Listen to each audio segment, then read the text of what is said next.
The family of a local teenager says she never would have left home without calling. Just praying for the best. I want my daughter home, man. And if she can't come home, I just want to know where she's at. These posters around the towns of Livermore and Jay beg anyone with information to come forward.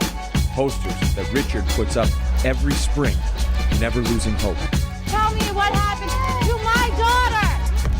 Just look me in the eyes so I can see her. An arrest in a nearly 4-decade-old cold case. Thanks to cutting-edge DNA technology, the arrest happening exactly 39 years to the day. When Parabon Nanolabs used that sample to create 3D models of the suspected killer's face.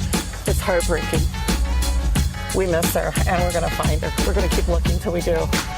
It's like a never-ending nightmare. It doesn't end. It keeps returning and coming back.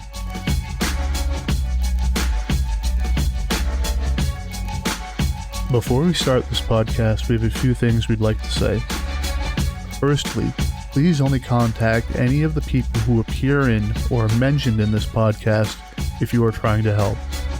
Secondly, we are organizing a search for the missing gentleman, set as of right now for Saturday, the 11th of September. Follow up for details on our Facebook page. And last, this is quite a bit on the longer side, but very compelling. Enjoy. What if I told you on June 15th, 2021, a 32-year-old man in a drug-induced paranoia calls 911 and tells the dispatcher he's being followed, there's smoke coming out of the walls, and people are after him.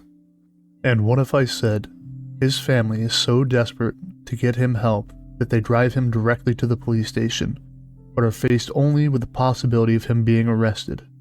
And what if I told you when Nick Cross's sister Casey tried driving him to a hospital to get help, he threatened to jump out of a moving vehicle. Casey stopped, and Nick jumped out and ran into the woods. Nick was seen approximately 4 hours later on the lawn of a local home. When the homeowner asked him if he was okay, he stated he was cold and just wanted to go home. That homeowner called 911, and when she did, Nick ran off into the woods, never to be seen again. Tonight, we speak to Crystal Davis, Nick's mom, and Casey Cross, Nick's sister. So I'm Travis, and then that's Jeff, the other gentleman there. Now, to begin, can you guys tell us a little bit about Nick and what he was like as a kid? You want to go first or want me to go first? Well, Nicholas is the oldest of my 3 children. There's a year, a month, and a day between him and Casey, and then they have a younger brother who's a year and a half younger than Casey. So he's always been really happy-go-lucky. He can strike up a conversation with anybody. He gets along with everybody. He's always kind of goofy, giggly,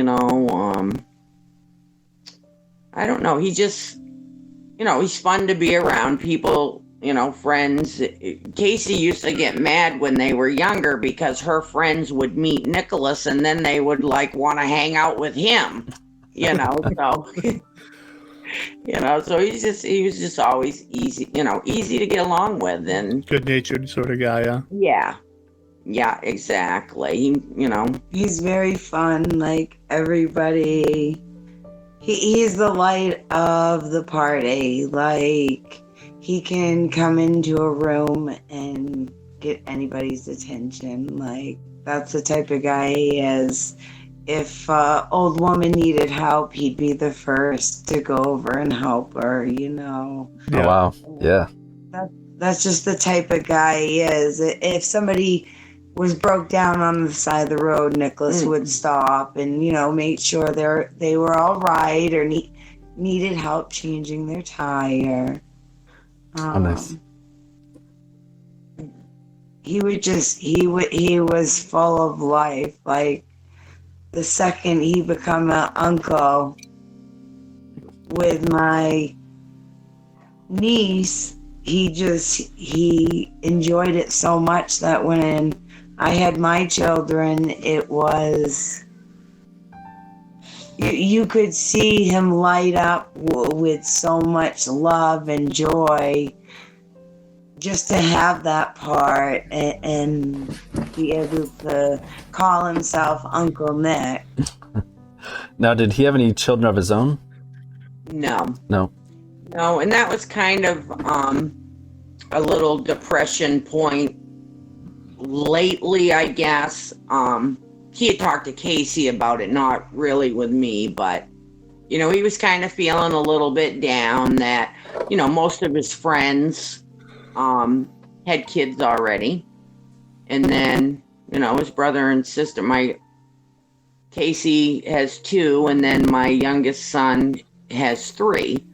So, you know, he's kind of feeling a little left out in that area. Sure. Or whatever, but, you know, he definitely enjoyed when the kids were around. I mean, I've got pictures with my oldest niece when she'd go visit him when she was at that age of doing hair and stuff, you know, like 3-4 years old. She has barrettes in his hair, and you know, he just sat there and let her do it. So, you know, but, you know, so he was, you know, at this point of him coming to Maine, because he was living in New Hampshire with me and my husband. This girl that he came to see was an ex-girlfriend of his from about 6 years ago. Okay. The day she was leaving her boyfriend, she, you know, got him to come to Maine. She convinced him that they were together and that they were getting their own apartment and that he wouldn't have to worry about anything because it would just be the 2 of them. And he jumped on it and went. Yeah, he took my car without asking. And came all the way up here, which is, you know, 300 miles. And yep. Just, wow. You know. So when did this happen that he came up to Maine? That was 2 days before he had disappeared on June 13th. He had come to Maine to meet this girl. And he had come to my house. And when he got there, I was like, oh my God, did you drive here? Like, because he lives 6 or 7 hours away. So right. Kind of a surprise to see him, right? Yeah. So I was like, what are you doing? And, you know, and of course, I ended up texting saying, you haven't seen your brother, have you? You know? How about my car? Exactly. And so he come up to see her, and he had asked me if he could stay at the house, and I said sure, but I don't want any drugs or anything besides marijuana at my house because I have children. Right. And he said, nope, that's fine. He said, I guess I wanted to clarify this with you. Now, the other girl that had wrote the article, it was on the archive that you put up for us. Yes. And I can't even think of what her name was. She had contacted someone else that I know, wrote that article. It was on, the Daily News thing. Okay. Just to clarify, Nicholas was a heroin addict. The way she wrote that was us saying that he didn't use drugs at all. Is the way I took it. He was daily drug use, but not whatever the drug that he ended up that he used. Yeah. Now, How long had he been using drugs? I mean, above marijuana, because that's a legal substance. What do you think? Probably 4 years, 5 years. Had he ever tried to get any sort of help? He did actually. He's always maintained a full-time, more than full-time job, like 100-hour-a-week job. Wow. He was never into the stealing, the, per se normal.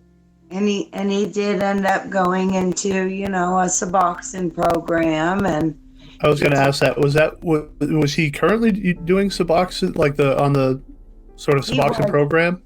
He wasn't, because he didn't have insurance, and at the time he just and he had gone through a breakup with a different girl. Yeah, a different girl that he had been seeing for about 3 or 4 years, I guess, off and on, and it was like a very toxic relationship. That was a lot of the basis of their relationship. Was she drank, did drugs, he did the drugs, he didn't drink, and it was just constant battle.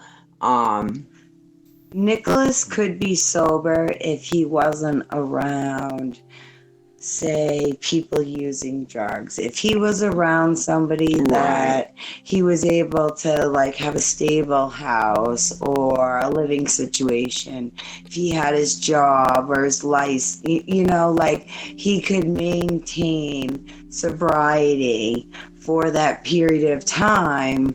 But then once he'd have a slip here with this old girlfriend, and then that slip turned into, they were starting to see each other. Right. It's like every time he got ahead, that was a big part of him coming to live with us in New Hampshire, was to get him out of that environment. He was doing great. He did great for 2.5 years. He was just doing super. And then once that, this past girlfriend, would get a hold of him, and, because he'd kind of boast, I got some money in this, and as soon as he did that, she'd be like, oh, how are you? I miss you. And it just kept going back and forth. Have you guys talked to her? Yes. Yes, she actually had come up and helped look for my brother about almost 4 weeks after he come up missing. She had come up for 2 nights. The next morning, that evening when she had come up, they had been drinking. So when we went out, it was really kind of hard to actually look for Nicholas, because, they're half cocked, and, I'm mad because they do their thing, and I don't judge anyone, but I'm in recovery, so I don't do any of that stuff. And you're trying to find your brother as well. So right, and it's nice that they're helping, but at the same time, it's a little bit of disrespect. Her big blow up was, you're here all messed up, per se, and this is the exact reason leading up to him becoming missing. Exactly. So So the next morning she had, said, hey, are you ready to look for your brother? And I said, yes, I have to go do one appointment. She had actually tried to call the new girlfriend. And it wasn't to find out any information about Nicholas. She didn't care to even mention him other than she wanted some drugs. Wow. Yep. So I lost it.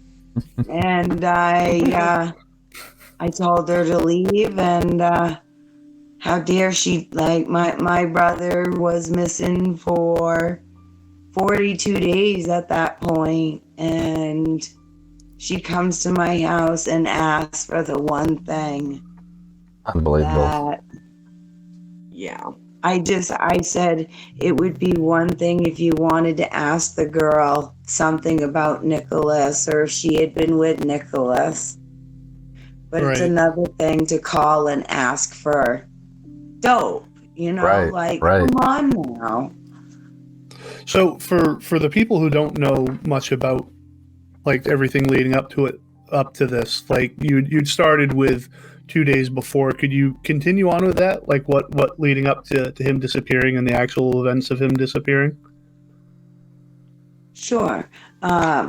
Nicholas had shown up at my house at about midnight on the 13th of June. He had said that he took my mother's car and that wanted to know if I was able to hide the car, because he didn't want to be seen with the new girlfriend. So eventually I told Nicholas, I said, let's bring Mom's car back. If you want to hang out with the girlfriend, you can stay here. So the car got delivered back to my mother, and Nicholas stayed with me because he was under the influence that they were together. Assumption that, Yeah. Christy and him were together, that they were an item now, and that this brand new apartment was going to be their home, and both of them would have another new start at life again. Right. And that lasted for... Well, so that day that he came back was the first night that he left. That's right. So the night we dropped the car off, which was the next morning, we had dropped it off on the 14th. That evening, Nicholas had asked me if he could leave the house. And I said, well, it depends on who you're going to go with.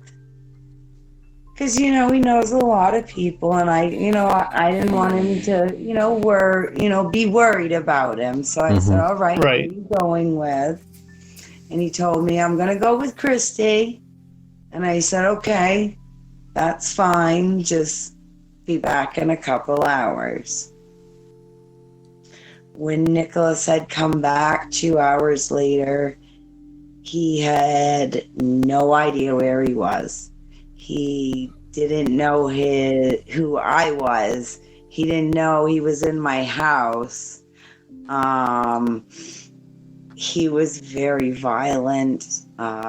She called me in, like, sheer panic, crying. I didn't know what to do. I had never seen anybody in my life like that. Wow. Right. So had he told you then what it was that he had been doing or taking? He had told me and my spouse that he had done meth with his girlfriend, and that she had given him a gram to hold him over for morning. So we ended up actually getting into it, and I told him, I said, I want it thrown in the trash, and I want it thrown away right now. Right. So, I made him throw it away. The next morning, I found Nicholas on the phone with 911. And he had talked to them for 23 minutes. And he had asked, he had told them, hey, I see stuff coming out of the wall. There's smoke. There's bugs. Somebody's trying to kill me, and I need some help. That was probably 5:30 in the morning on the 15th of June. And what kind of response did you get? Or did he get? Nothing. Nothing. Yeah, nothing. So I was say he was on the phone for how long with him? 20-something minutes? 27 minutes. And were they just trying to talk him through it? Trying to convince him that he didn't need help? Right, that he was just mentaling out and that he was just, just needed to take a break. She told them they needed to, send an ambulance. So on the second phone call, so after he got off the first phone call, he then called back and told them, hey, there's smoke, again, there's smoke coming out of the walls. There's stuff. People are trying to kill me. I don't know where I am. Can you send me some help? So I took the phone from him and I said, he needs an ambulance. He's hallucinating. He doesn't know who he is. Right. And what did they say to you? They said to me, what's your name? We'll see if we can get you some help. I told them the address and I said, can you please hurry up? Because I don't want something to happen to him. Right. And I'm not familiar with any sort of drugs or their reactions to people, but someone calling in saying, like, at least send a police officer to make sure this situation is kind of handled, see what sort of state they're actually in. Well, ambulance or not, send someone. Exactly. The fact that Casey has children, okay, someone is calling in, saying, you're at her address, you smell smoke, at least do a welfare check of some sort. Right, something. So when that didn't happen, of course, like I said, Casey had called me again and she was, just complete hysterics. I don't know what to do. I don't know what to do. I don't know what to do. And we had waited 40 minutes for the ambulance to show up. Wow. How far are you from the ambulance dispatch? 1 mile. Oh my word. Unbelievable. Now, what about the police station? How far away is the police station? Not even a mile. So you live in Milo? I do. Yeah, the police station is like what? 500 feet from the ambulance garage, pretty much. Oh my God. So after 40 minutes of waiting for that ambulance, I said, you know what? I said, they're not coming because they don't care, because they just think he's some doped up junkie. I said, put him in the vehicle. I said, we'll drive him to the police department and I'll get an ambulance.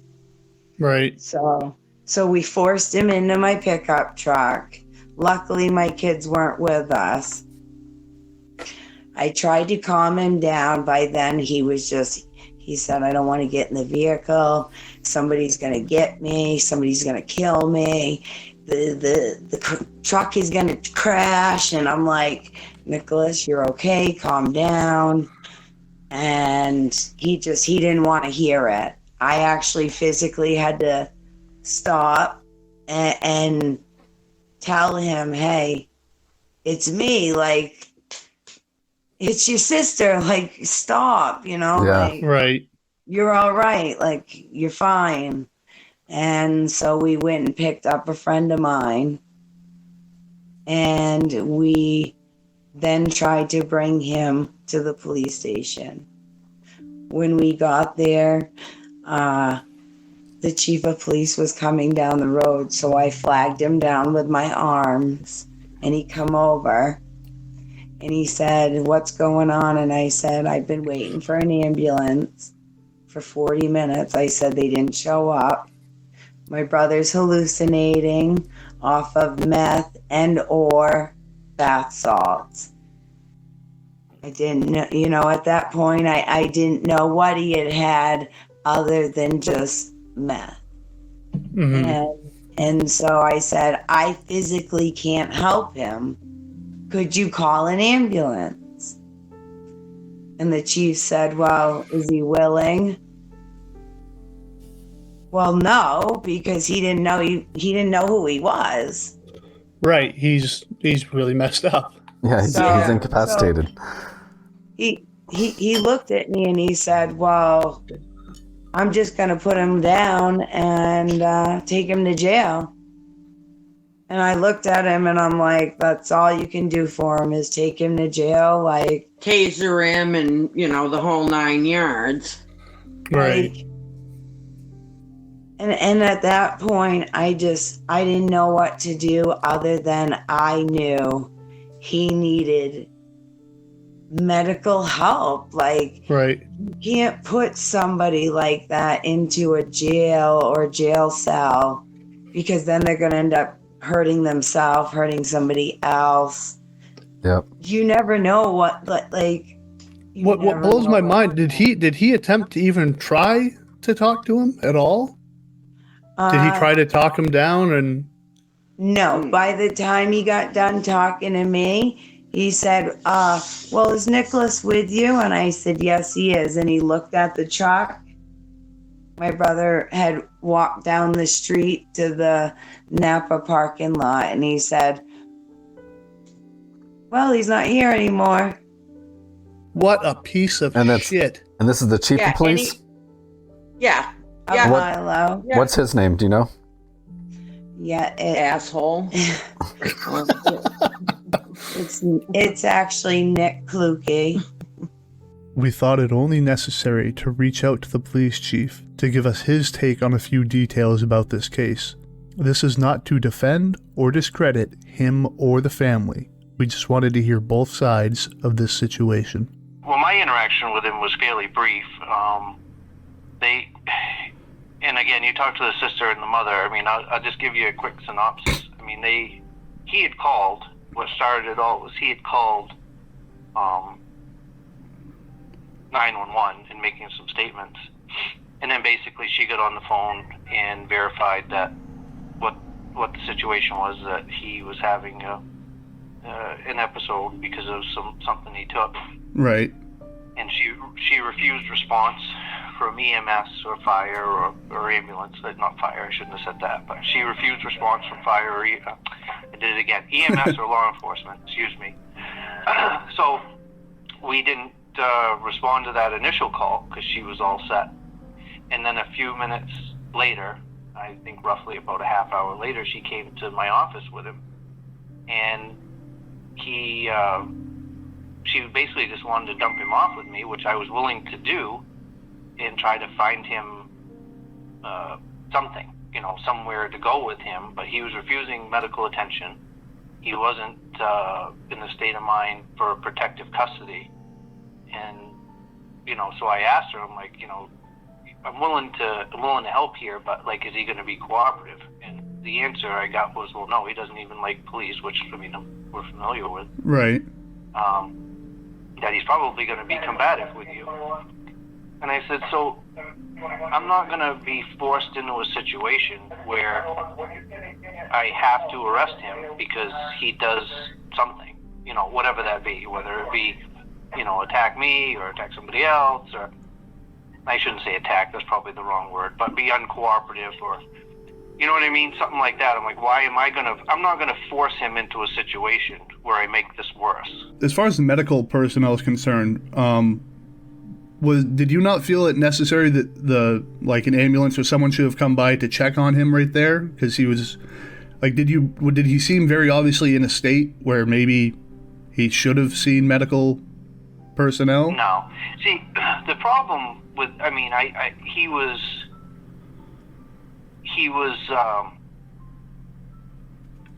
acting strangely, but he wasn't acting to a point where he was in danger of himself or somebody else. You understand what I mean?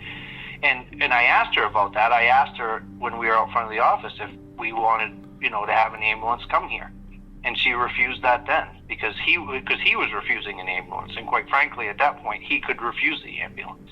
He wasn't in a state of mind where protective custody was at play. So he wasn't acting very out of whack at the time.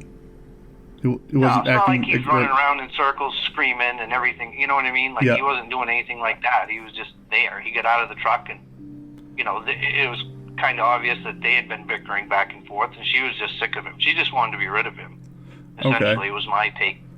She just didn't want to deal with him being whatever anymore. Right. And which I understand completely. I wouldn't want to either, but like you can't just drop him off with us. Wow. Yeah, and he used to be the chief of police in Brownville, and I think he was fired up there. Yeah.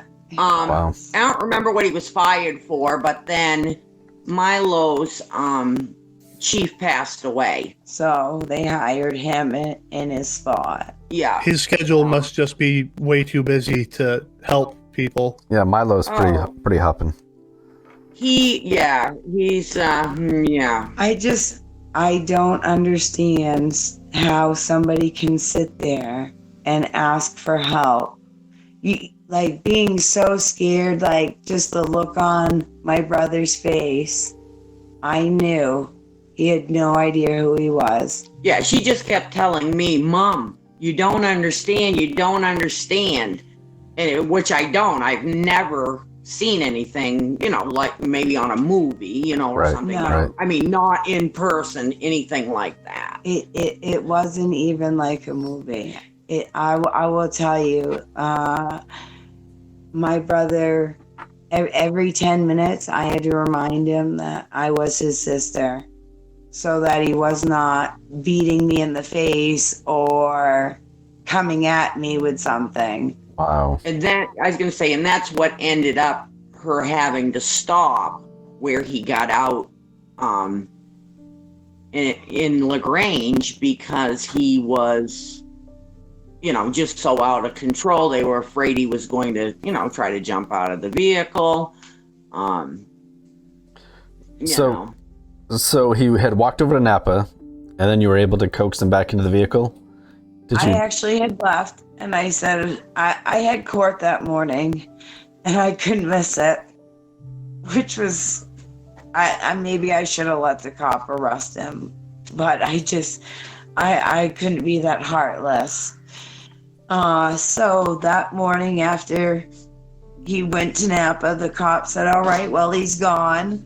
And I said, okay, well, if you get him, then you get him. If not, then you don't. I went and got gas, and as we were coming down the road, I told my spouse, I said, can you please stop? I said, my brother's got to be right here. I said, he needs help. I said, he don't know what he's doing. Mm-hmm. And right. I looked to the left, and the chief actually had started to come down the road because I think somebody had called in, and said, hey, there's this guy throwing his clothes and stuff around, being, disoriented and right, combative. And so I stopped and I said, Nicholas, if you do not want to go to jail, please get into the vehicle with me. And he fought me. And he said, no, I'm not going because you want me arrested. He said, you're going to take me and get me locked up. And I said, Nicholas, just please get in the vehicle. I said, I promise you will be okay. And he finally got in after throwing all his stuff. He had a couple of trash bags that he had taken out and tried to walk with, and had lost a ton of stuff out of them. And my plan was to drop him off at the hospital. And this is the chief of police's perspective on what happened at CarQuest. And after that, she said that he had actually like walked down the road to a gas station or something along those lines, and some people had reported that. While we were talking, he walked off and went over to CarQuest. And so she actually left. She goes, all right, I'll go, because at this point she decided that she wasn't going to leave him with me, because like I said, listen, I don't want to deal with a confrontation with him if I don't have to. Like, you know, why am I going to force him to get into trouble? And she's like, okay, I'll take him to Lincoln, and maybe we'll take him, or not maybe, we'll take him to the hospital up there to get him checked out. And I said, okay, that's fine. That's where they were headed anyway. And in the process of that, he walked off with his belongings, mind you, and he ended up going, I didn't know where he went initially, but we looked, and she goes, I'm going to go find him, I'll pick him up, and we'll be all set. And I said, all right. I said, if you can't find him, go to Lincoln. She had a court date she had to get to. And I said, obviously if you don't find him, I'll deal with it. So, I don't know, 5 or 10 minutes later, I actually saw him out the window at CarQuest. And so I started to walk over with a bag, actually, because he was dropping some of his stuff. So I figured I'd help him put his stuff in a bag, maybe strike up a conversation with him, see if I could get him to go somewhere. And she actually, before I even got there, I was getting ready to cross the road, she pulled in and she said, I got him, we're all set. And she waved and away they went. So we got to LaGrange, and he was swearing, he was combative, he tried to open my truck door at 55 miles an hour. Wow. We got to LaGrange Corner, and he kept saying, just let me out. I'm going to see my girlfriend, Christy. Just let me out. She'll take care of me. And my boyfriend was getting upset because he, like my brother Nicholas, by that point, when we turned by the store, he had picked up a box in the back of my seat, and he went to smash me over the head with it. My gosh. And my friend that was in the back seat with him had grabbed his arm. And Nicholas knew him. He, knew him for 10 years. He had no idea who the guy was until he said, hey, what are you doing? Like, and he's you're not trying to beat your sister up. And like, Nicholas is not a violent person. You know what I mean? He just... Right. He doesn't get in fights and, or anything like that. So it was... he doesn't like confrontations. He would rather walk away and just... And in the meantime, she had called me again, and she's like, I don't know what to do. It's like, he's trying to do this, he's trying to do that. And Nicholas had said, I want to talk to Mom. So she's like, he wants to talk to you. And the minute she handed him the phone, he hung up. Wow. And that was that.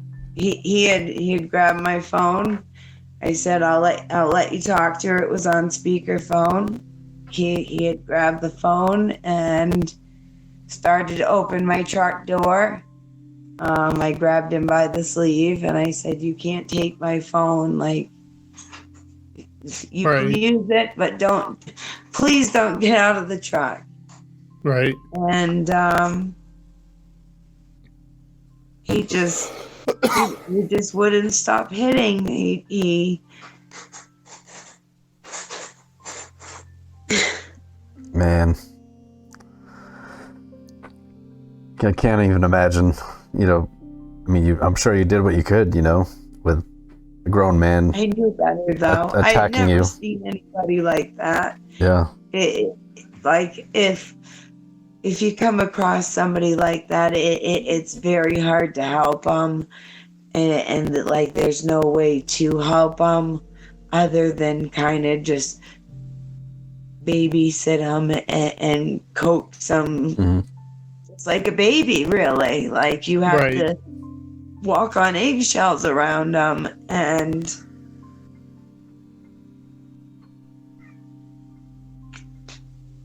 Yeah, and the people that you should have been able to rely on with that, the police or an ambulance, were absolutely not willing to help you at all, which is disgusting. Nope.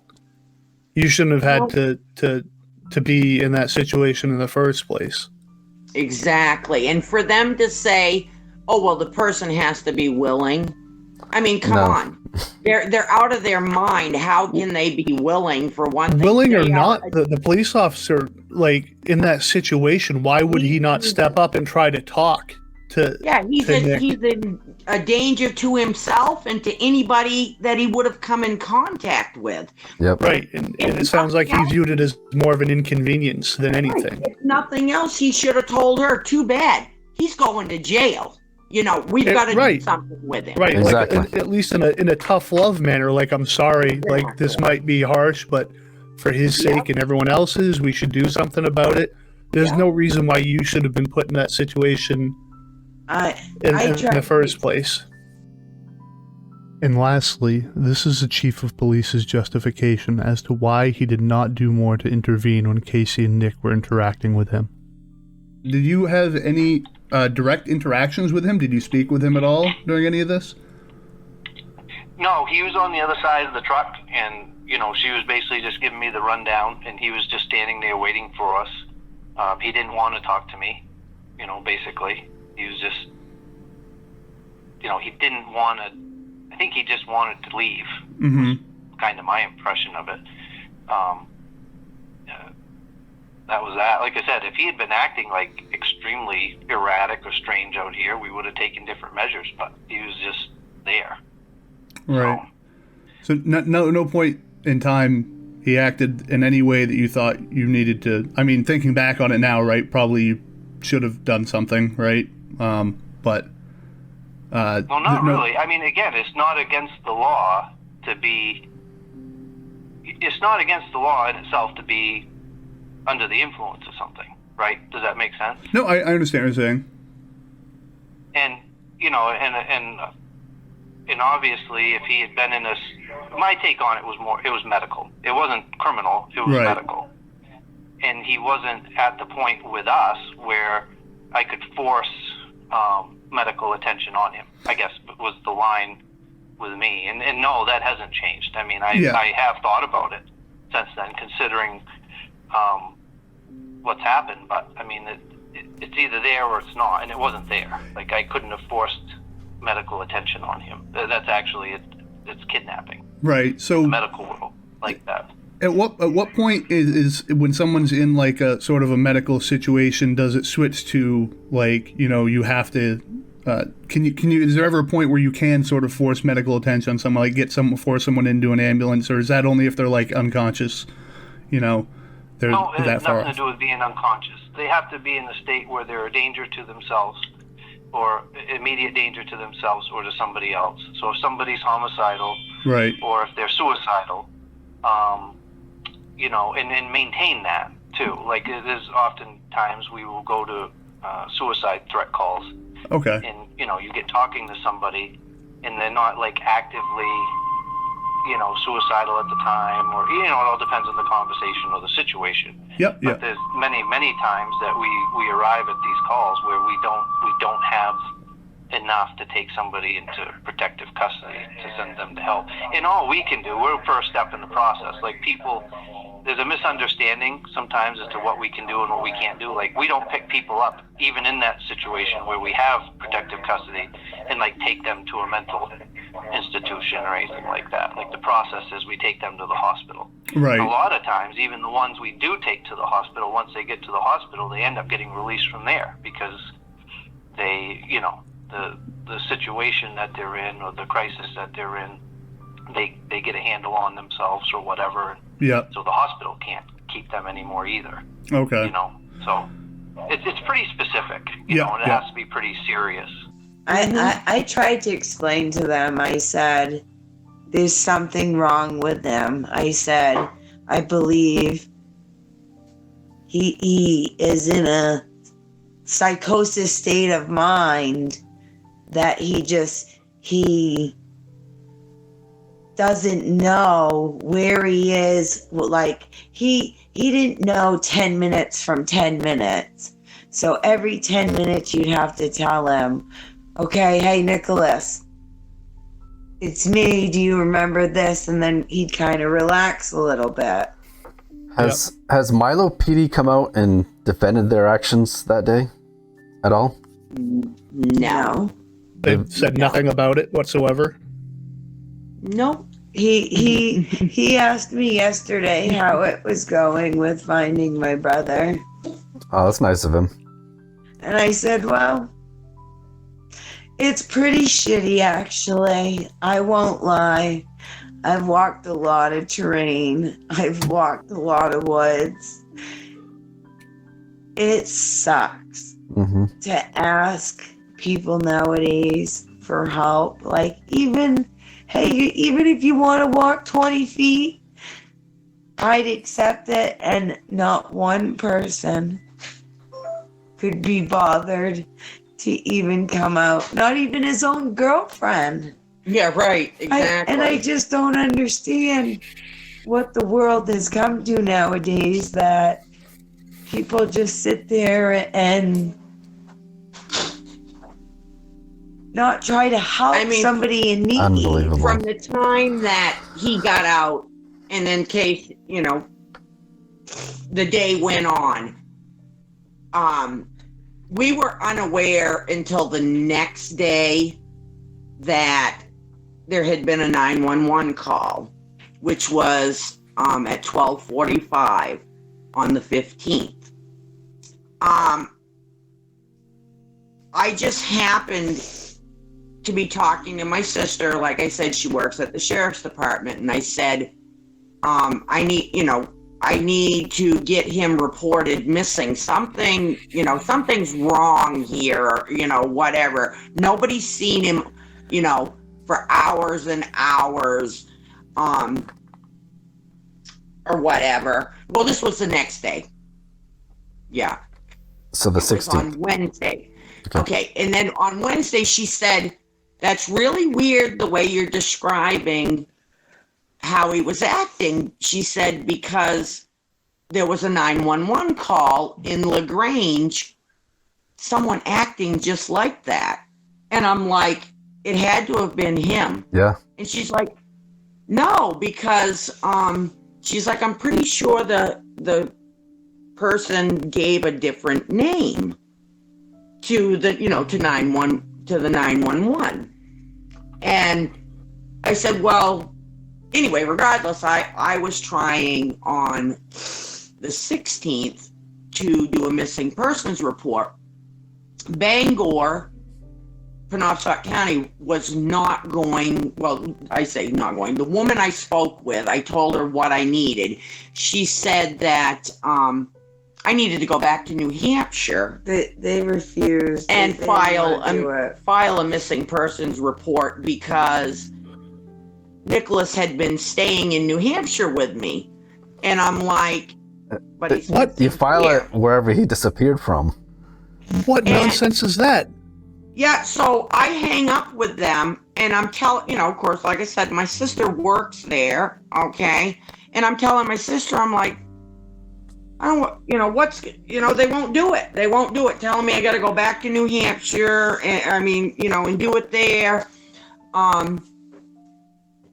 Later that afternoon, Detective Trask ended up calling me because he spoke with my sister, and he called and he's like, oh, we're gonna go ahead and do the missing persons thing. Well, through me, the little conversation that me and my sister had about the 911 call, I did find out from Detective Trask that they thought that was Nicholas, that, he met the description that I had given, and all of that. But it was So that was on Tuesday. I let him out at 7:30 in the morning, and she called in at 1 o'clock in the afternoon. Yeah, And- like 12:45. And approximately how far away is that from the place where he jumped out of the vehicle? Maybe a mile and a half at the most. Not even. Yeah. Yeah, was not very far. So Did they send anyone out to investigate that when the lady called? They sent a sheriff, and he pretty much shown his flashlight in the woods and said, "Oh, I don't see him."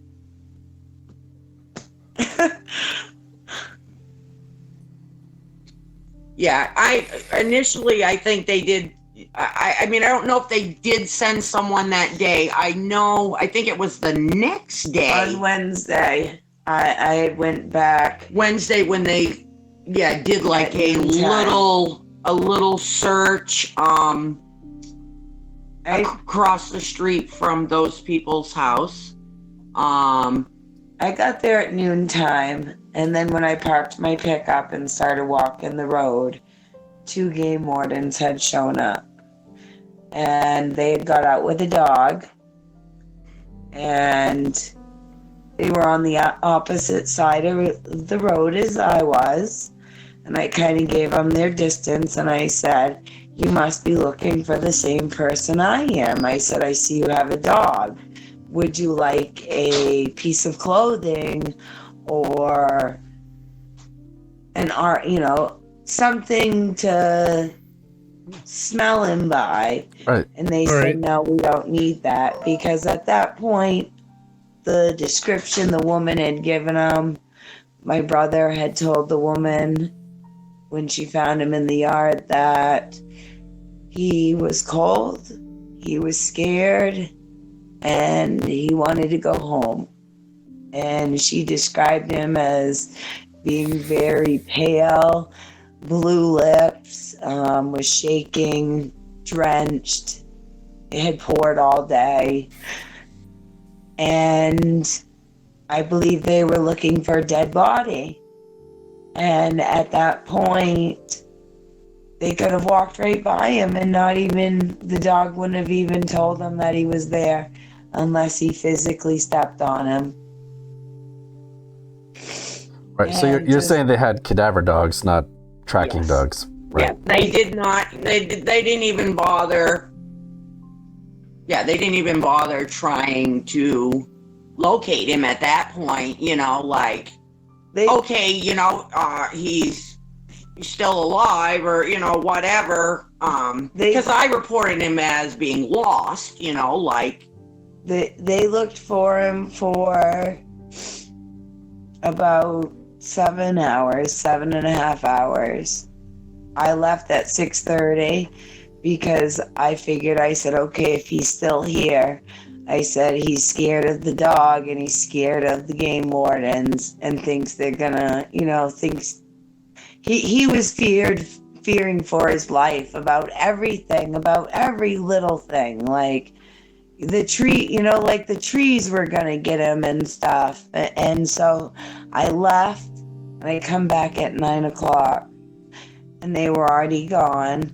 And at that point, the detective told me nobody could possibly have stayed out in those woods, and that my brother was a drug addict, and when he got done being sick, he'd come out, and he didn't think he was there because some money had come up missing off of his account. No, you're going too far ahead. Casey tends to jump around a lot. They thought he was out getting high. They said there was no way he could have spent the night in the woods. And they said, nope, he's getting high. He's hanging out with somebody. Don't worry about him. He's fine. This is over a week later that she's speaking of. Yeah. Okay. Yes. Yeah. Okay.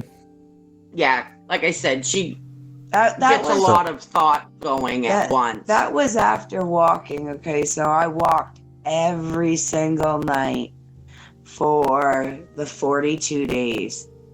From the time my kids went to sleep at 9 to 5 a.m. in the morning. When they woke up, I was out there in them woods looking for him. Jeez. Yeah. So yeah. So they did, that initial little, I wouldn't even say a few hour search.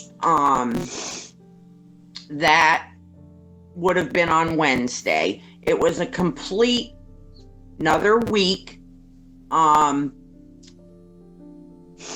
Like Casey said, we had been out, we're screaming and hollering, all night long trying to find him, thinking maybe he'll hear us, this, that, and the other. Took another complete week to get the sheriff's department to speak with the wardens to go back out and look for him.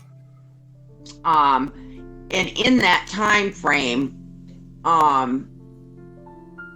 nothing was being done except for what we were doing, basically. Like she said, the detective was saying, oh yeah, he does drugs. He'll get sick. He'll come out.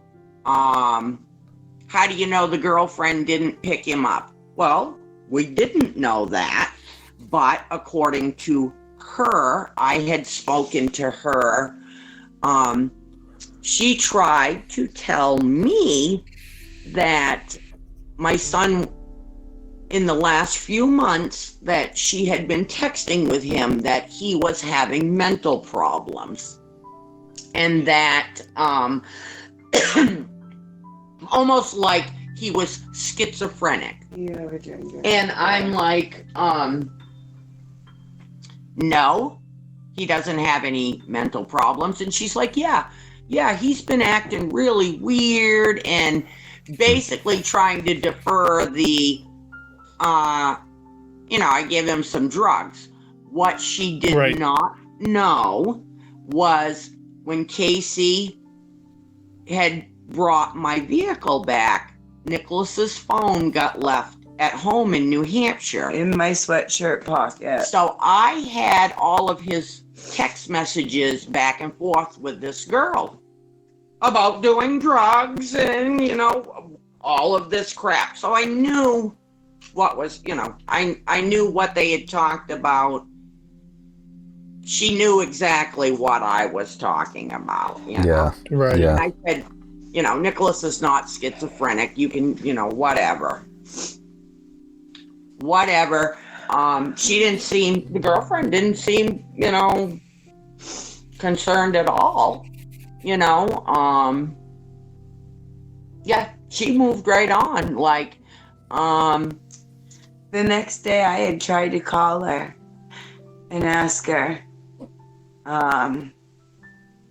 if she could help or if she could maybe ride around or, ask around where she had Facebook, just to, even if he didn't want to talk to us, just to, so we knew he was okay. And you know what her reply was? Give me a fucking break. I'm trying to move.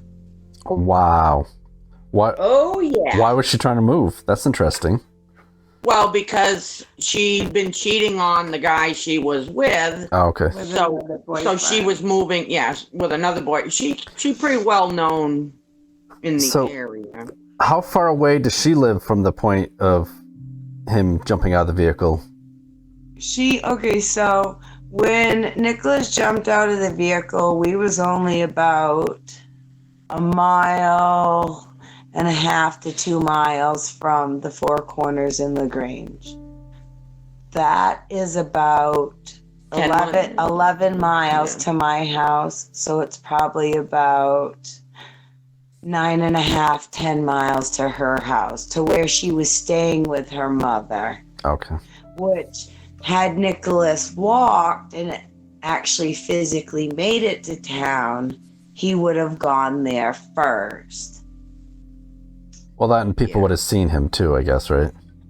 Well, Right. and that's the whole thing. Okay, so nowadays, there is no way possible that somebody doesn't get seen. Like, there's too many cameras, there's too many people taking, pictures with phones or just, This is how pathetic the help we've gotten has been, because the Three Rivers communities has cameras in Milo, and they also have cameras at the Four Corners in LaGrange. None of those were ever checked until 2 weeks ago, maybe? Correct. So initially when Nicholas was missing, and it was a critical time because of the description the witness had given, you would have thought they would have checked those. Tell them about the going into the store there. So, the sheriff's office, on Wednesday, the 16th, they had gone into LaGrange store. I should say one sheriff went into LaGrange store. There was 2 people working. He held a picture of my brother up and said, "Hey, have you seen this guy in here today?" No, have a good day. And walked out the door. Never told them that he was missing. Mm-hmm. And we only know this now because we started putting out flyers and this, that, and the other, and they're like, I asked them, and they said not one time did they ever say that they wanted a phone call or if he was to be seen to let anybody know, or that he was actually missing. Like, unbelievable. Yeah, and it got even worse from there. Okay, so where Casey had jumped ahead, Nicholas was receiving unemployment benefits. He had, this is the most stupidest part. He had gotten it one of those green dot cards from one of his friends in Livermore Falls. On a prior time he had come up to Maine to visit. So all along his unemployment benefits had been going on that card. Well, this guy that he had got the card from had access to that.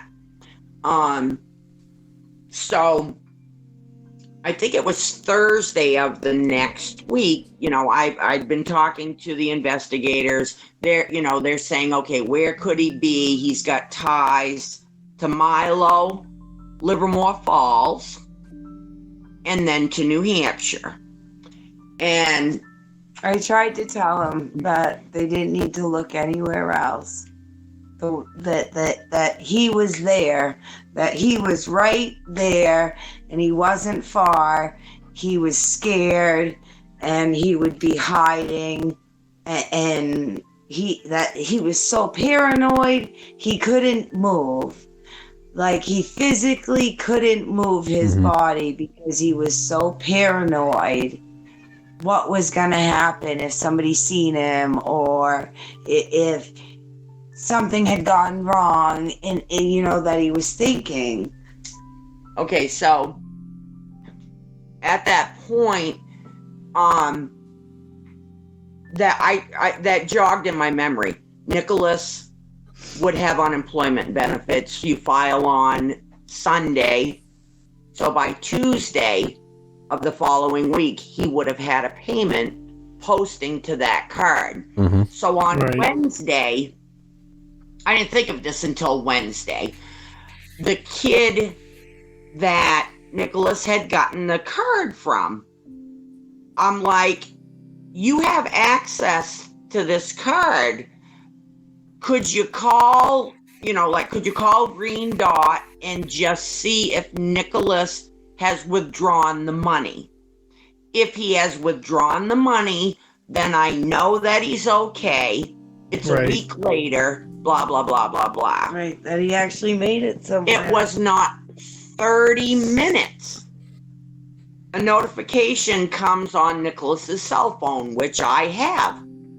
Says fraud alert. Did you just authorize a Venmo or whatever the Venmo money thing is? Yeah. That kid in Livermore Falls, where he had access to that card, drained Nicholas's unemployment benefits Wow. to the amount of $700. So sent it to himself. Fucking So word. I call the detective here in Bangor, and I'm like, now I'm really freaking out. In the case. I'm like, I'm really pissed. I'm like, this kid just stole his money, blah, blah, blah. He's like, no, Nicholas is in Livermore Falls. He said, they're partying it up. Nicholas is in on this. And I'm like, no, you don't know my son. I know my son. It ain't like that. I'm telling you, there's just, I said the day if Nicholas was able or, anything, the minute that money went on the card, he would have taken it off, it's just the detective was deterring me, saying, he's just out partying. He's with this kid. He's down in Livermore Falls. He's living it up. You just need to calm down. So I won't lie. I called the detective, and he doesn't like me very much now. I'm very opinionated, and I really told him, I said, this has turned into a crap show. Like, you have screwed around for weeks. Yeah. And it's at the point that now you probably are looking for a body. Mm-hmm. It's at the point that it's been too long. If you have children, which I don't know if the detective does, but your kids. You know what I mean? Like he was trying to say, well, the normal drug addict, the normal this, the normal, Right. Well, I don't know. My son wasn't the normal drug addict. He had a, 100-hour-a-week job. Right. Like he went to work, every day up until, he was, unemployed, laid off, whatever. Yeah. I said, I know my kid. This is not what was happening, and they weren't going to hear it. Yeah, these guys were just basing their attitude to this based off from like preconceived notions about people who do drugs. Yeah, exactly. And what they typically do, not right. So they didn't give a shit about the individual or the circumstance. And that's right. So the detective tells us, well, Matt is I'm going to be going to Livermore Falls, and I'm going to spend all day till I find him and talk to him. This is the kid that took the money. And he says, I'm going to find out exactly what's going on, and if Nicholas is really with him partying and they're getting high and doing their thing. Okay, so on Nicholas's phone, it said where the money through the green dot. I didn't realize Nicholas had the app on there. Well, I'm not too smart, but it took me several hours to figure out that I could get a saved password out of the phone to sign into that. So I did eventually get signed into that green dot card, and it told me two individuals' names in Augusta, and then the Venmo thing, Venmo, and then a Facebook Pay is where the money had all gone. And so I had given this detective two other people's names where the money went. The original kid, Matt Curtis, he's the one that took the money and, you know, did the transferring and whatever. And it was, I'm going to say, 2 months. It's more. It was the last search that they did. No, the last search was the 20. Yeah. So almost 2 months before. I don't know what happened. What clicked in that detective's head? Matt Curtis had actually been arrested, spent jail time in Franklin County, was never questioned, never spent the night, and he was their number one, either suspect or ally of Nicholas for not being in this area. We were told that if, say the police want to question you about something like this, just because you get arrested and you spend time in jail, that information doesn't get sent back to an agency that wants you for questioning. And I'm thinking, so the cop that said that he was going to go question Matt, in comparison to when he said that he was going to go question him to the time that he was arrested, like what's that timeline look like? 2 months. Almost 2 months. Almost 2 months. Almost, yeah. It was just almost 2 months. Because he didn't bother doing that. Okay, so that's what I was getting at. He just didn't do it. Right, he just didn't do it, and then by the time the kid got arrested, he didn't really care. He said, well, he's a drug addict. When he gets sick, he'll come out. Yeah, right. I mean, that's all it just kept coming down to. Now, also, the day after this Matt Curtis drained my son's unemployment, there was a tip at Pike's Corner Oasis in Livermore Falls. My mom actually used to work there. Okay, well, there was a tip there that Nicholas was in a car in the parking lot. Well, now this is just fueling this detective even more, that he's down there partying, blah, blah, blah. Right. Well, the person who made the tip was Matt Curtis's niece. Oh, my word. I'm like, you don't find that a little funny, like they're trying to cover for Matt for stealing this money, like, pretending Nicholas is there, like, you're a detective, I'm not, and I can figure it out. Right. Exactly. Right.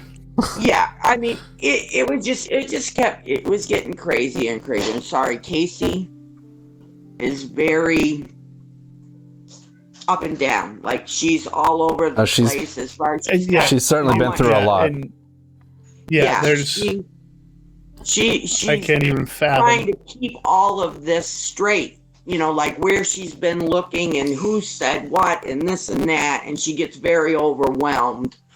Well, I can't imagine anything but that, honestly, because, and not you guys in any way, but Nick has been just let down by everybody. Yeah. In this circumstance, yeah. Could you imagine, like, if you were missing, and to sit there and say no flashlight, no food, no phone, no nothing. Your mind's all. I would be scared shitless in the woods. I think anybody would. And to fall and say, okay, so somebody's gonna come for me. Right. Like, they got wardens because he hunts and stuff, so he's great in the woods normally. When his mind is normal. And I just... Right, thinking that he's gotten hurt or, something like that. And Right, to be in that situation, and you know what? Someone's gonna come after me. Someone will be out here. It blows my mind that besides, myself or my mother or my spouse and her husband going out and looking for my brother, besides a few people on ATVs that, said, hey, have you seen him? Yeah, we haven't been able, even through Facebook, even friends, nobody Well, will. that's the thing is, you guys have been walking through fire trying to try and find him. Yeah. Yeah. And the people who actually have the resources have done next to nothing. No, exactly. Like we talked with Demi, or I did. Yeah, and I talked with him too.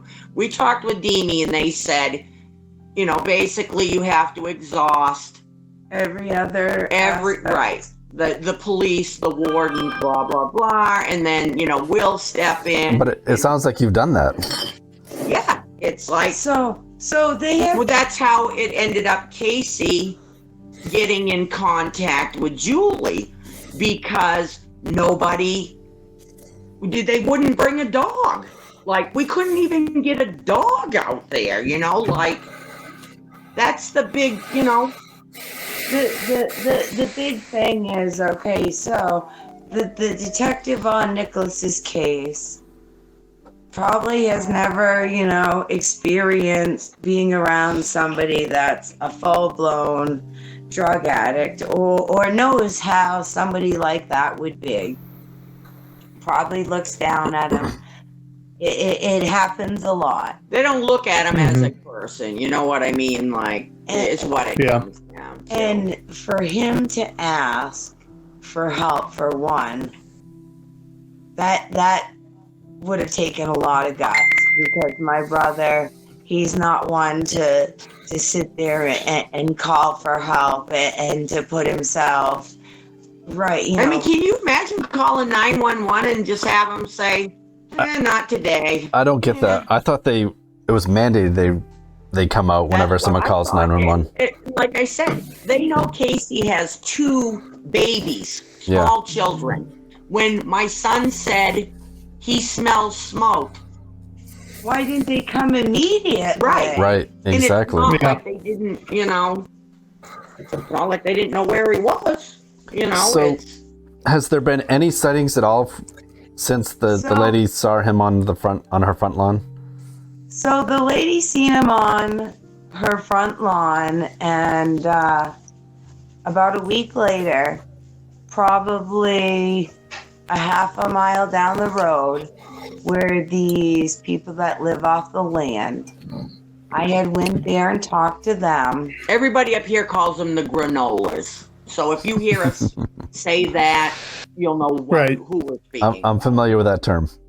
Okay. The crunchies. So they told me at 2 a.m.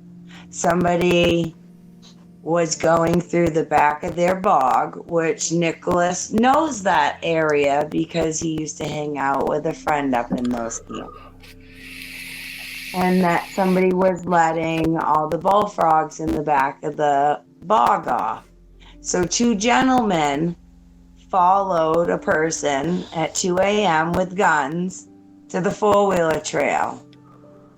One of the guys stopped halfway through and tried to go back around and get on the four-wheeler trail. Which I'm going to turn you that way.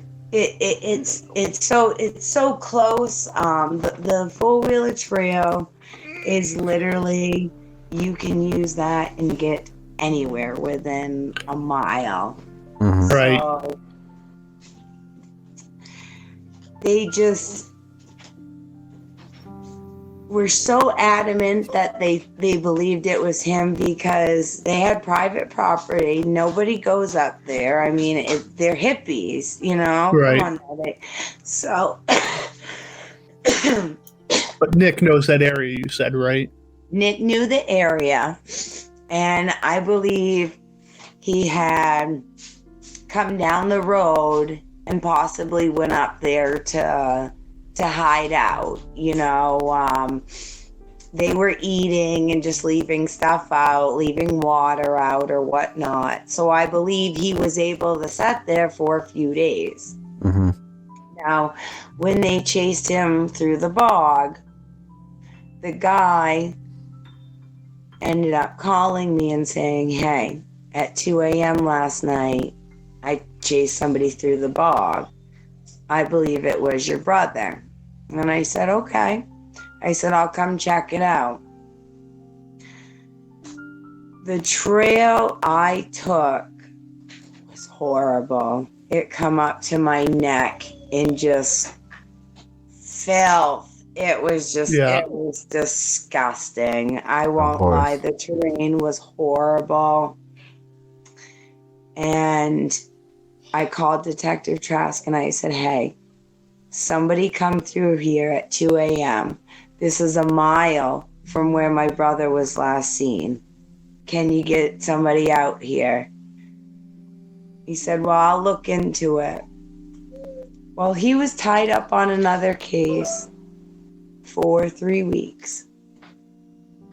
How long after Nick had gone missing that you had gotten this information about them chasing someone? 2 weeks. 2 weeks. So on the second week Nicholas was missing, they called and said, hey, we think it was him. So the detective actually drove out to their house and they said, yep, we did follow somebody through there, but when we got to the end, we didn't see him. And because they said that they did not identify Nicholas or anybody else, that it wasn't a lead. Unbelievable. Now there has been other. I finally kind of got on a personal basis with this detective, and I don't try to sugarcoat anything. I just say how it is. Well, you guys switched it up, didn't you? What'd you do? Change chairs?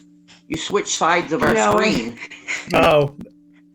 How'd that happen? Just excuse me there for a minute. Just because he's the justice. Well, anyway, talking to the detective, he said, we're not going to tell you all the leads we get. That's part of an investigation. We're not going to give all of that up.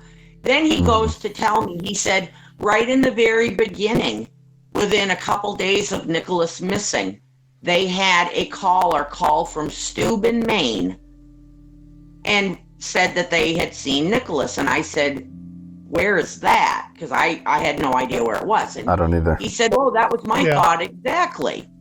And he said, I asked the person, why did they think it was Nick? And the person said, because it looks just like the guy, that I've seen on Facebook and this, that, and the other, whatever.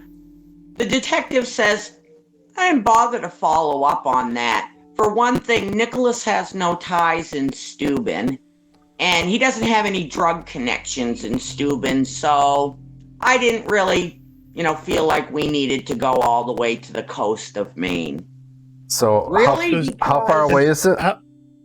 Steuben, I think, is over like by east. Is it Eastport? I don't know where. Jonesport. Okay, that area, which is not from here, from Bangor, really isn't all that, far-fetched, because there's log trucks that, travel these roads up here. If you're looking for a missing person, wouldn't you have done at least look into it, do something, make a phone call? Dismissed it, And how many days after he was missing did he say that he got this phone call? He said that was in the first few days after me reporting Nicholas missing, that he got that phone call. Right. So that and the story of the granola people, right, doesn't necessarily line up, but that still doesn't mean that you shouldn't look into it one way or the other. And I had people, who was sending me messages on instant messenger. I had one woman, say that she's seen him in Hudson, which is, which could be possible, general area. But but then we had the family member of the money thief insisting that he was in Livermore Falls, and it just the detective never deviated from that. You know what I mean? Like, that's what he wanted to believe. The main thing is that they think my brother's a drug addict, and the reason they will not go in the woods and look for him is because he willingly walked in.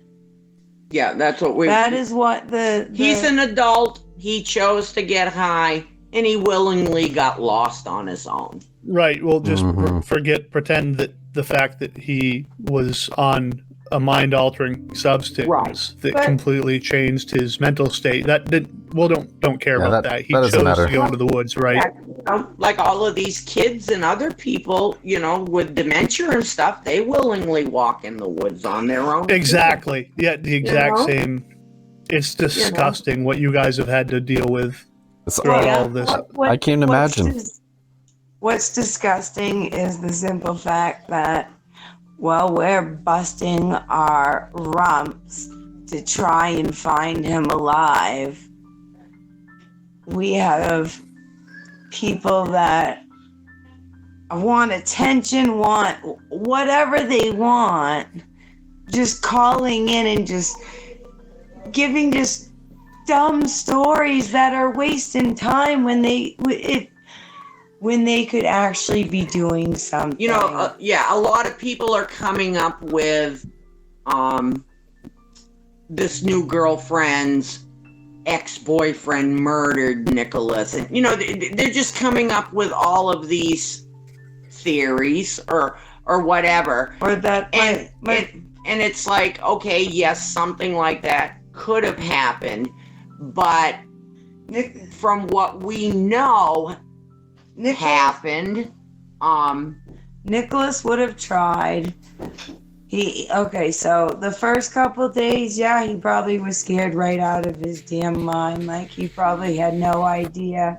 He didn't know if he was coming or going. Right. I believe that night that the granolas went through the bog, I believe they chased him out of the area, and that's when he started on the other side of the Four Corners there. Because like I said, the four-wheeler trail, you can either get to the Medford, you can get to LaGrange, you could get to 6 and 16 on Milo, you can get to the other side of Mill Street or Alton within a mile to 2 miles. Oh, wow. And they don't want to, the search, that we had done with the dog, they don't want to put any faith in that whatsoever. We have no proof. So they're not willing to search. When I hired the dog, I tried to trick the woman, and I brought her to 2 different spots, and I said, "This is where my brother come out, I believe." And she said, "Okay, we'll send him. Give me the scent article." And she said, "No, I didn't get nothing whatsoever." So I brought her, 100 feet up the road again, and I said, "Well, let's try it again. I think this is it." And she says, No, he wasn't here. Like, this is the wrong spot." So I brought her up to the actual spot that I had come out of the bog, and where Nicholas, if it had been him come out, the dog immediately got on the trail, jumped into the bog, and wanted to go across it to the other side of the road. Okay. And as soon as we let the dog do it, he brought us to the other side of the road, which is the road that would go to Medford Center. It's a dirt road, but the four-wheeler trail connects to it. and it had brought us down the loop-de-loop that would bring us to the sharp corner that meets Bennick Road at the LaGrange side. So, and something I want to ask about is the backpack. Was this during this search that you found the backpack? No. So they found my brother's backpack on the second search.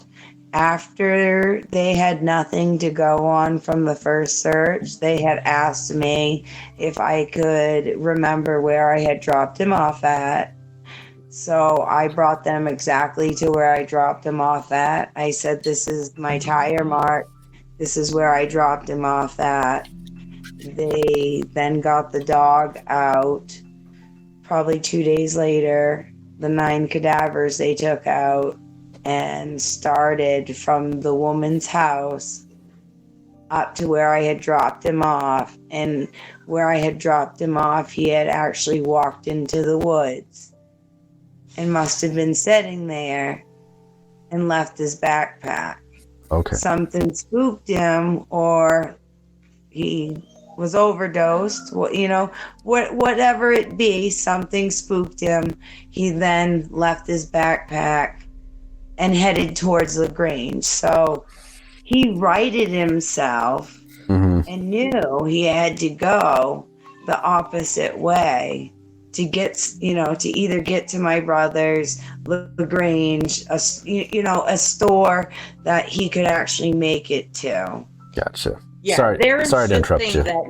They're insisting that Nicholas is not in this area up here whatsoever because their dogs would have found him. If he was dead, they would have found him. And then I just read... If it's hot, though, okay, so if it's hot and the humidity and the dog can smell on the wind. So the dog is not physically... He'd have to walk. If Nicholas had been alive when they used the dogs would have had to physically walk over him to know that he was there. Mm-hmm. Well, they're insisting that he's not dead because their dogs, with the heat and all of that, they would have found them. Now, I just read a conflicting story of a woman that was lost on the Appalachian Trail, and they had searched for her, and the wardens had actually walked right past her, like within a couple 100 feet. They found her on the military... Yeah, Geraldine Lavarney or... Yes. Yeah. And, I had read that and I'm thinking, because you want to believe what they're telling you. Obviously I'm wanting to believe, okay, my son's not dead because if he was, they would have found him no matter what.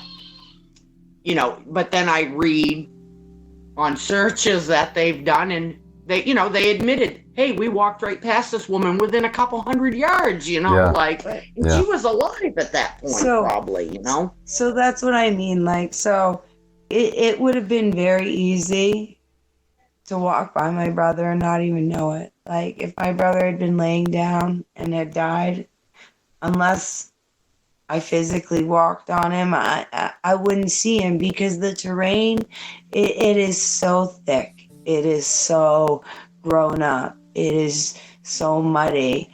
It is unbearable to walk through it. Casey's walking on her own mostly because I have very limited ability to walk.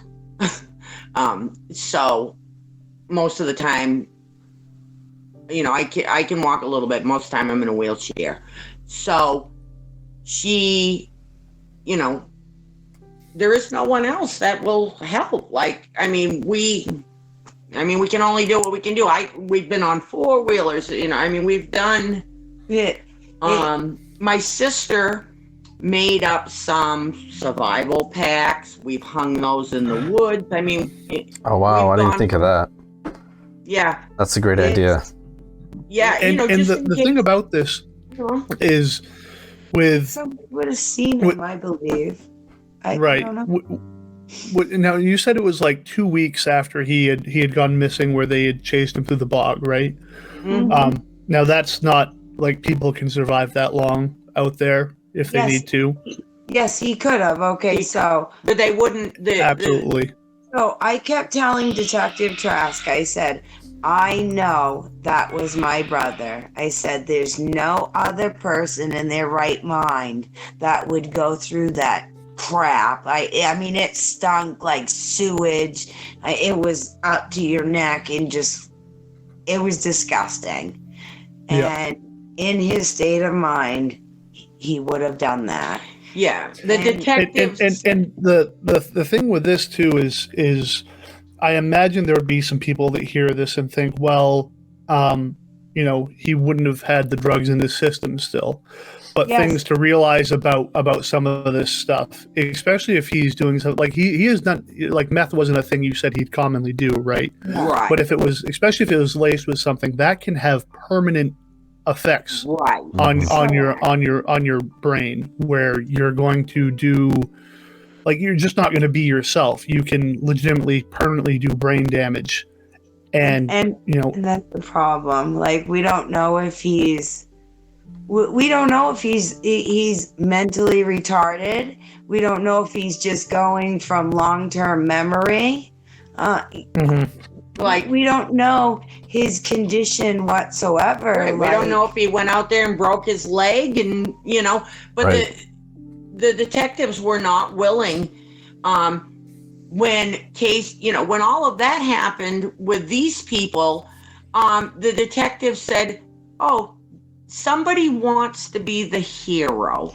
These people are just trying to be the hero, so they're saying they tracked him." And it's been a runaround. People were telling me tips because they did not want to talk to police. They did not want them on their property. They had other stuff going on or were doing their own thing. Right. So I've gotten 3 tips myself. I told the cop, please check him out. And his answer was, I'm sorry, I don't have an excuse. I was busy, tied up. And then he had promised a meeting, and then something would get done from there. And to this day, we still have not had that. That was meeting. The beginning of August. Wow. I have met with detectives one time, and that one time was to give a DNA sample. And that is it. And they didn't even call and ask me. He sent a message with my sister because he was afraid I would freak out. So which is nice. Might have been justified, though. Yeah. But it's just, I don't know. I think they know that they screwed up from the very beginning. Sounds like it. Absolutely. You'd have to be a moron to not realize you screwed up from the beginning I of this. told that cop, I said, I'm sorry.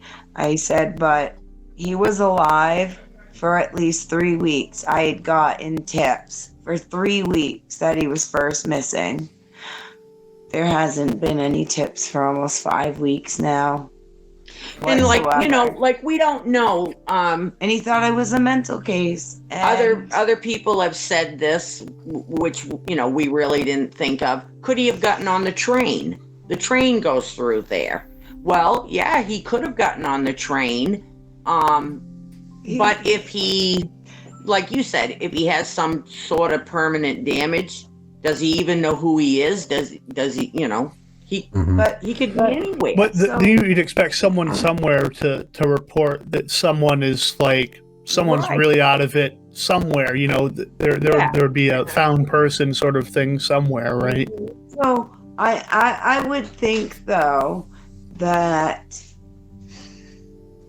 if it was their family, if it was their loved one, right? How hard would it have been to send somebody to check on him, even if he was unwilling, even if he was combative?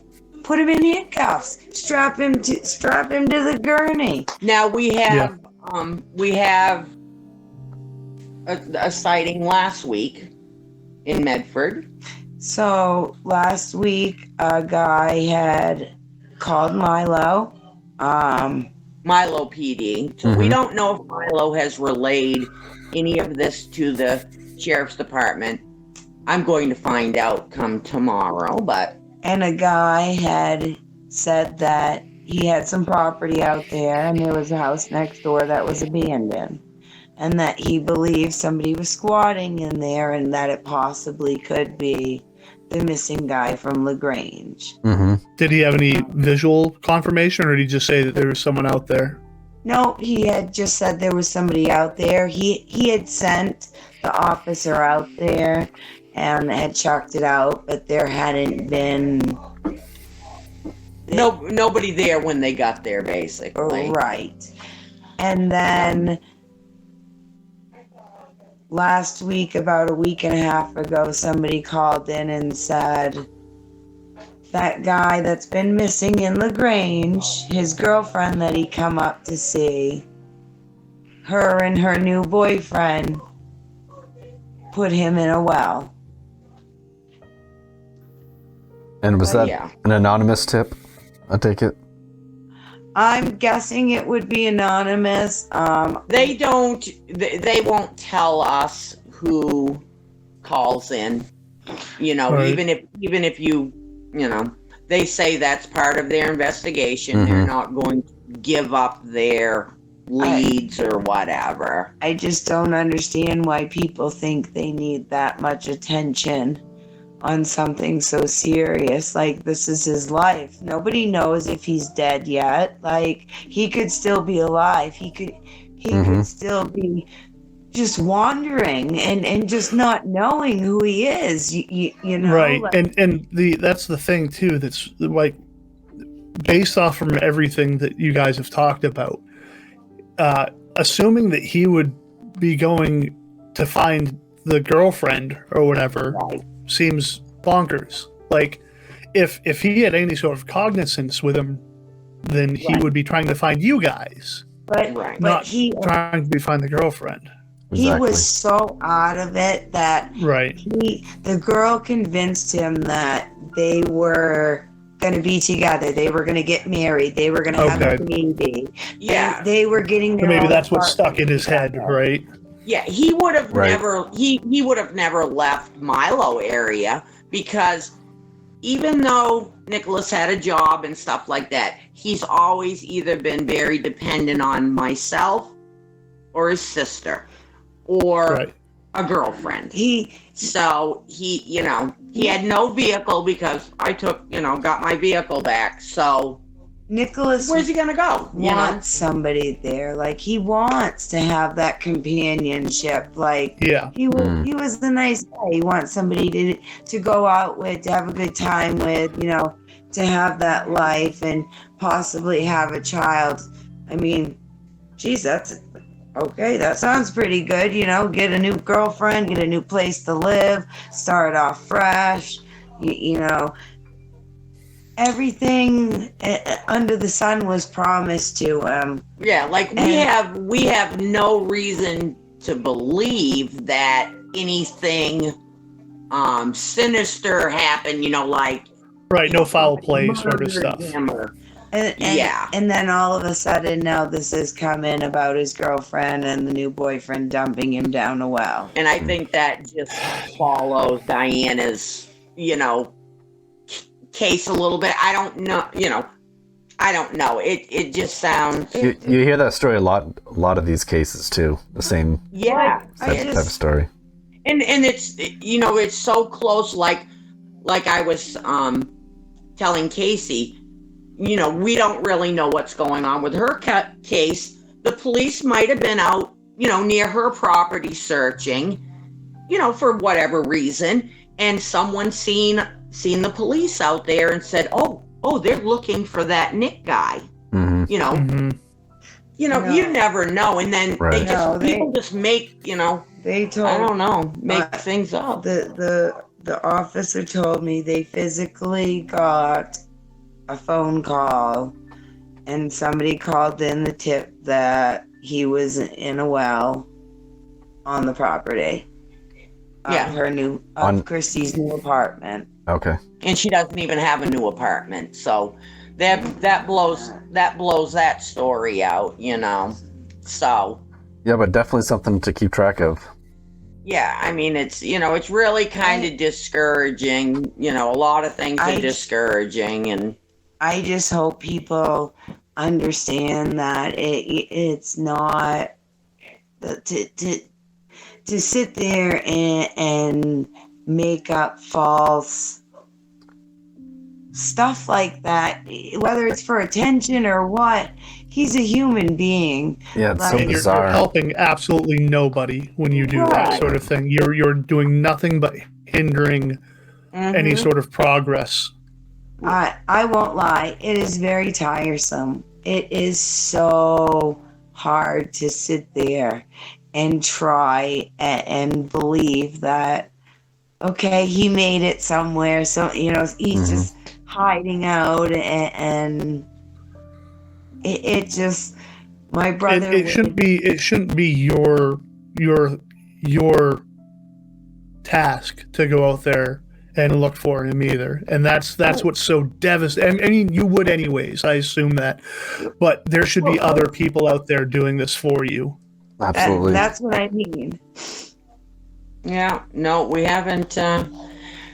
They were supposed to do another search. There was a few people right in the beginning from Milo that went on to an ATV site. People we know set up for a search, gave a time and a place for everyone to meet. No, they didn't even show up. No. The person that set it up didn't even show up. Wow. You know, so it's like, I don't even know how else you would go about organizing something, but, you know, you would think the sheriff's department, they have these resources, you know, this DME, all of that. I mean, everybody is sitting back waiting for command from the sheriff's department because they are the investigating agency. Well, and hopefully with this podcast, we might apply some sort of public pressure on them to get their thumb out of their asses and do something, right? Yeah, because a lot of people, or at least respond to it, even if they like some sort of response to the situation. You cannot imagine myself and then a family friend of mine, of my family growing up, and a few other people. We could not even get the newspaper or the news stations to even cover this. We were on them for weeks and weeks and weeks and weeks. And then when Bangor Daily News finally covered the story, the reporter didn't even have my name right.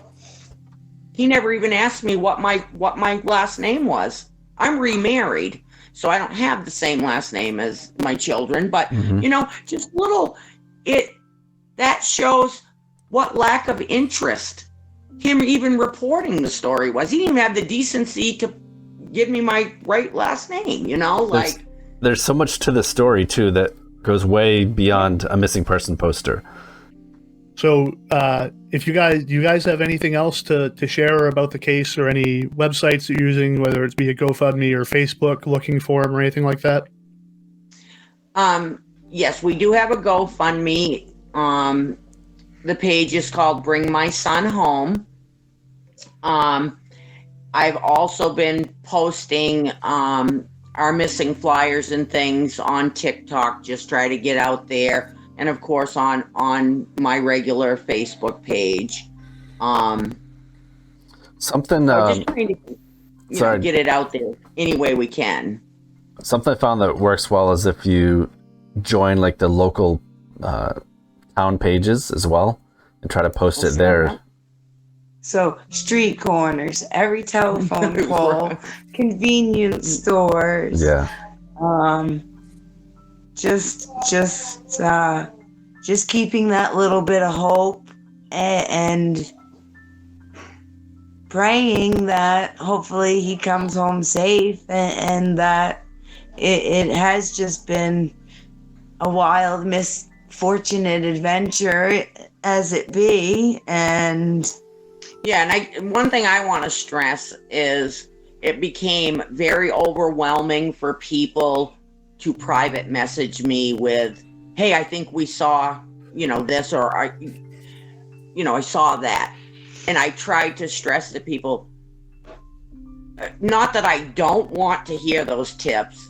It just became very overwhelming, and by them not relaying that to 911, it does not help us because they need to hear it from them. They need to hear it from the you guys don't need that extra added stress. That's a really good point.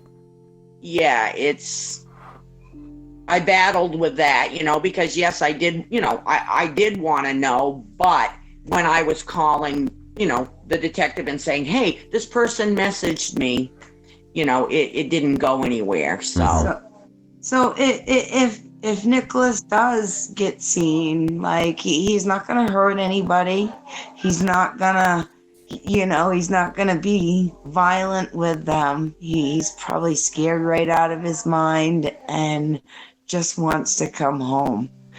And if somebody does happen to see him and he is still out there trying to make it home, I just hope that people will call it in and just try to be helpful and help bring him home. Yeah, do something that the authorities didn't do here and be compassionate. Yeah. Exactly. Yeah. It's even as far as calling emergency rooms and stuff like that. They initially do that, but once they initially call an emergency room, it kind of ends there. It's kind of up to the hospital to, it's very weird. The system we have is very, very weird in that respect, because that was a question I had to investigators, how often does the hospital like notify you? And he's like, oh, that's a really good question, so I would just say, hey, if you're a nurse out there and someone comes in that you don't know, think of that, Yeah. Check missing persons, in your area, I guess. I mean, just any way that it can help anybody. It might not even be us. It might help someone else, People are very quiet these days. Like,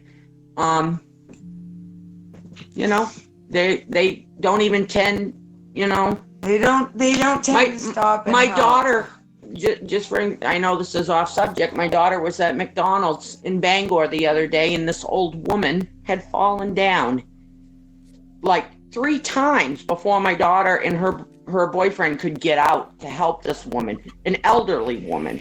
She's probably 80 years old. Then it is. Nobody would get out and help her stand back up. Wow. And I just like, how bad is that? That's the stuff that makes you cry, seeing that stuff. It made me cry because I knew that old woman was basically getting the same treatment my brother got. And to watch it was just heartbreaking. Like, what does this world come to that not one person? I mean, and you're talking in a public place, and a drive-through McDonald's, that people won't even get out of their vehicle to help an elderly woman up off the ground. That's pretty sad. It's crazy. So.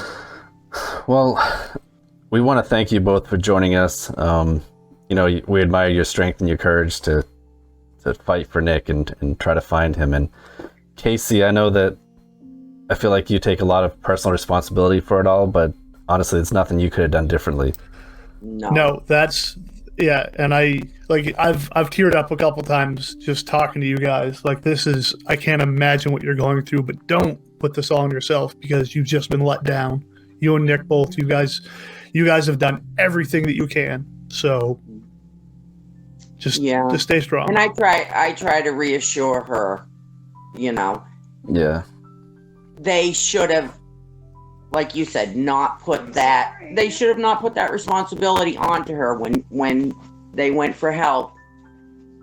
Somebody should have done something. They should have done their friggin' job. Yeah, you know.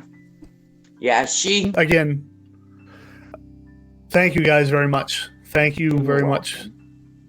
Yeah, thank you. You're welcome. Thank you for having us. All right. You guys have a good night. Yeah, have a good night. All right. Thanks.